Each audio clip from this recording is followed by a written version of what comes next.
Hey, welcome back. Today we're continuing where we left off in Gethsemane with the Season 5 opener, Redux. Debuting November 2nd, 1997, Redux solves the mystery of whether or not Mulder took his own life as he breaks into a government research facility in search of a cure for Scully's cancer. The episode picks right up where we left off with Mulder completely shaken over everything he's seen and heard. It's kind of understandable. I mean, if everything you thought to be the truth turned out to be a lie, or at least a perceived lie, imagine what that would do to you. You know, I really don't like the way he's looking at that gun. Luckily, someone calls before he goes too far off the edge.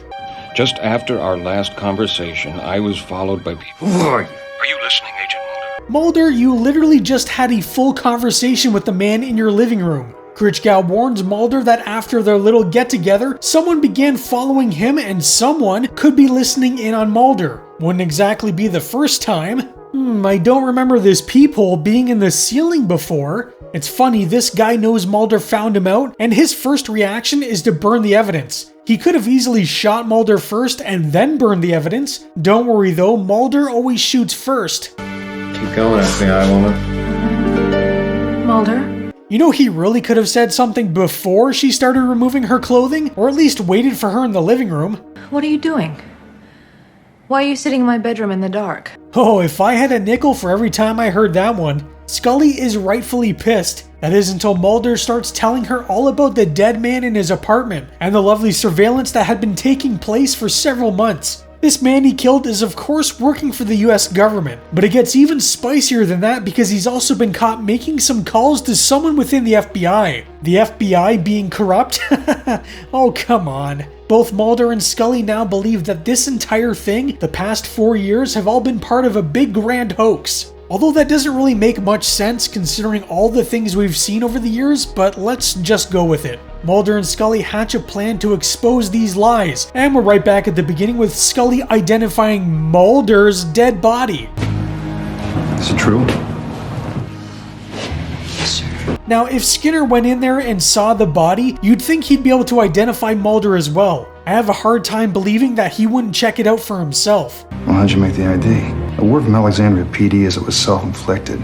A shotgun blast to the face. Alright, so a shotgun blast to the face would make it difficult to identify Mulder. However, look at Scott Ostelhoff's government ID. Scott has very short hair when compared to Mulder's 90s boy band cut. You're telling me Skinner, who has worked closely with Mulder for at least 3 years now, wouldn't notice it's not him? Scully tells Skinner she was able to ID him because he was wearing the same clothing when she saw him earlier this morning. Except when she arrived on the scene, it was 6:47 a.m. So just how early did she see Mulder, and what were those crazy kids up to? Meanwhile, Mulder's gonna check himself into Scott's old workplace, a defense research agency of some kind, and he's so lucky they have the worst security. Scully gets called into Chief Blevin's office because she's been a naughty girl talking to Michael Krichgau and being let in on all kinds of fun top secret stuff. Whatever you're withholding, you'll be asked to explain yourself tonight at a joint FBI panel I've asked assembled on this matter. You know, this scene feels very similar to the very first time Scully was in front of Chief Blevins in the pilot. Also, this is what it looks like when you start a new job, and then when you're 4 years into a job. Krichgau seems pretty shocked to see Mulder just walking around, and even more shocked to see the card he's holding. The man Mulder killed seems to be pretty important, because his card gives Mulder access to level 4. Now, what super secret might level 4 hold, you're asking? What you want most desperately of all. The cure for Scully's cancer? What's interesting about this is the shift in Mulder's goals. Yes, he still wants to find out what happened to his sister, but at this moment in time, the most important thing in Mulder's life is Scully. Anyway, cigarette smoking man decides he's just gonna break into Mulder's apartment, but why would CSM feel the need to go there? And why is he crying over a photo of Mulder and Samantha? This is all very strange behavior from a man who was supposed to be Mulder's arch nemesis.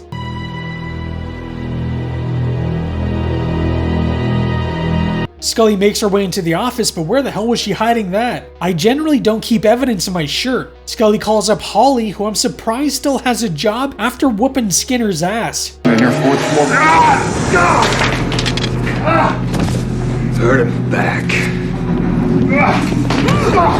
Scully has Holly look up the number Scott Osselhoff was calling to so she can discover the extension and ultimately who he was speaking with. Except it comes back with a branch extension, which could be anyone with access to that level, including Skinner. Oh, for the love of God, Scully, you and Mulder need to get it through your heads that Skinner is on your side.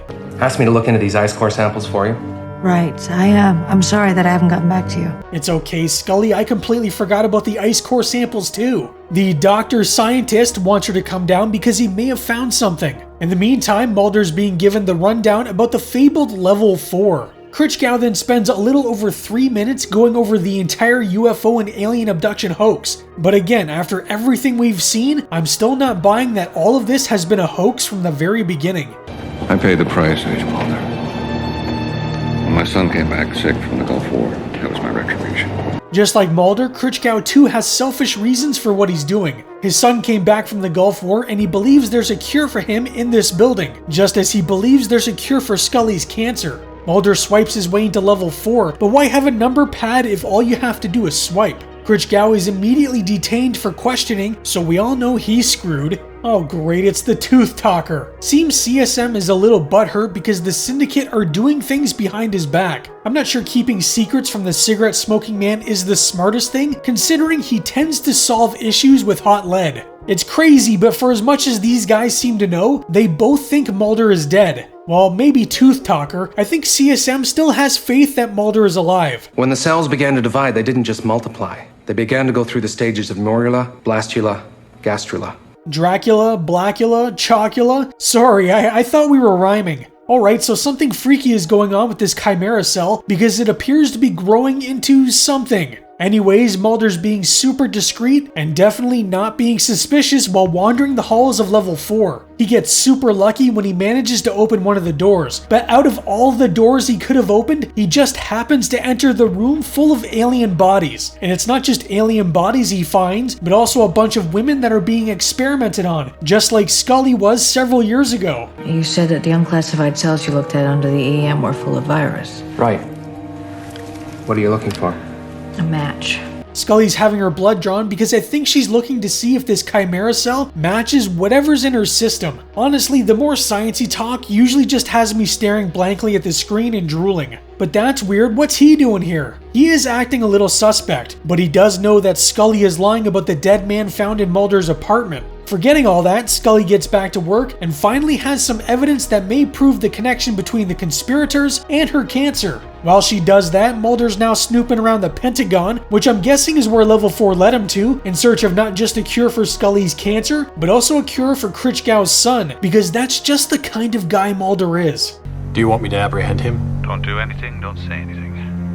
I'm on my way. See, cigarette smoking man knew Mulder wasn't gonna go out like no bitch. I just want to point out that this episode has a lot of voiceovers. There might be more voiceovers than we see characters speaking. After what felt like days, Scully finally gets the match she's been looking for between her own DNA and the chimera cell that was found in the ice core. I kind of feel sorry for this doctor because he has no idea what she's gotten him into. Using the card Mulder picked up, he finds a small metallic vial that may or may not contain a cure for Scully's cancer. If I did indeed have the cure for Scully's cancer, I was now as dependent on her as she was on me. And we get yet another voiceover. We're then brought back to the panel so Scully can once again tell everyone she's a medical doctor. The only reason I'm not doing the bit is because it's literally the same scene and it kind of feels like a cheat. While Scully yammers on about things we've already seen several times at this point, Mulder's key card suddenly no longer works. Until it does. Although he's oblivious to the fact that cigarette smoking man pretty much just let him walk free. Scully tells the committee for the 25th time that Mulder died. But look who enters the room, and whatever that is can't be good for Scully's case.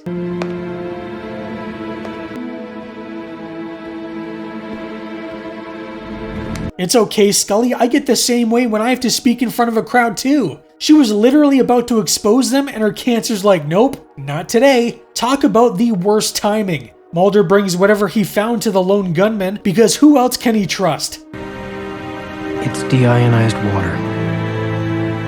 It's nothing more than that.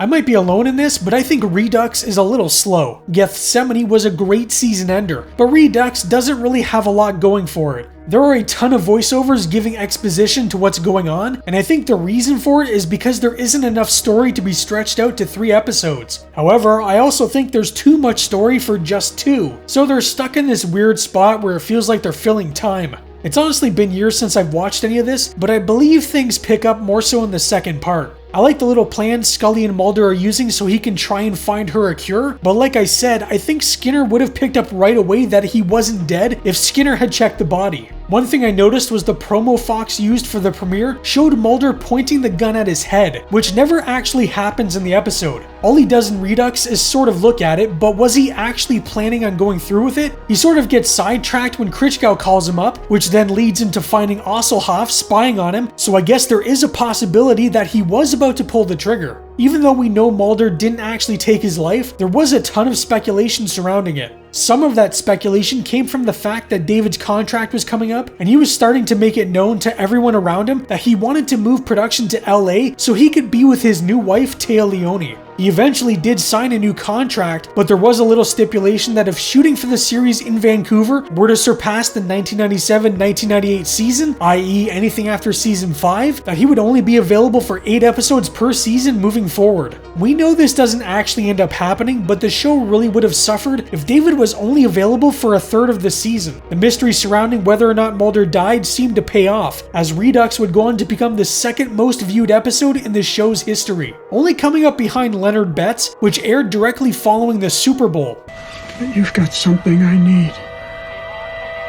The scene with Michael Krichgau explaining to Mulder basically 50 years worth of history and government cover-ups was so packed with dialogue that director Bob Goodwin claimed this script looked like something from the Yellow Pages. John Finn, who played Krichgau, was given a standing ovation after he finished the lengthy monologue, but joked that anytime he paused because he forgot a line, David would speak up and say, "Yeah, and then what happened?" Even though this is the first episode in season 5, the Lone Gunman focused Unusual Suspects was actually the first episode to be filmed. The reasoning for this was because David and Gillian were still off filming the movie, so they had to film something. By the time they did get around to filming Redux, Chris Carter still felt they hadn't shaken off the cobwebs from their break between seasons, and thought from a lighting standpoint and the montage sequence featuring the Cold War stock footage that they could have done better. Redux currently sits at 8.6 on IMDb, and honestly, I think that's a little high. I don't think this is a bad episode, I just feel it's very light. Not a whole lot happens, and much of it feels like filler, so I'd probably go with a 7.